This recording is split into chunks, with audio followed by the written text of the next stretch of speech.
দুই লাইনে বলে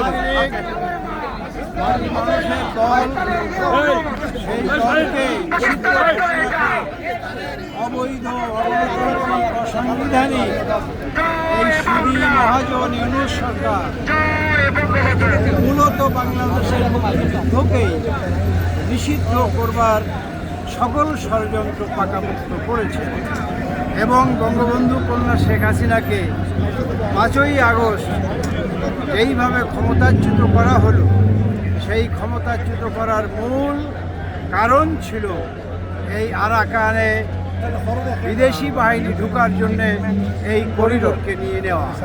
এবং আজকে বাংলাদেশ এই ইউনূস সরকার করিডোর তুলে দিয়ে বাংলাদেশের স্বাধীনতাকে বিপন্ন করে তুলছে।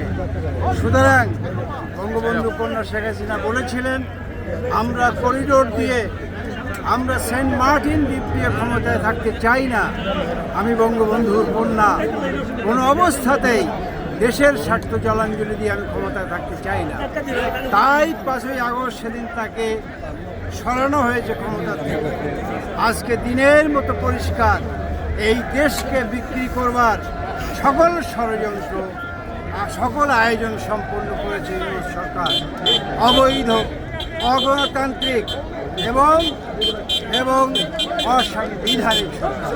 সুতরাং এই অন্তর্বর্তী সরকার কি আপনাদের বাধা হয়ে দাঁড়াইছে, এই জন্য আপনাদের সকল কার্যক্রম বন্ধ করে? এই সরকারকে তো আমরা মানিই না, সুতরাং আমাদের সামনে বাধা হবার কোনো কারণ এটা আমাদের কাছে বিবেচ্য না।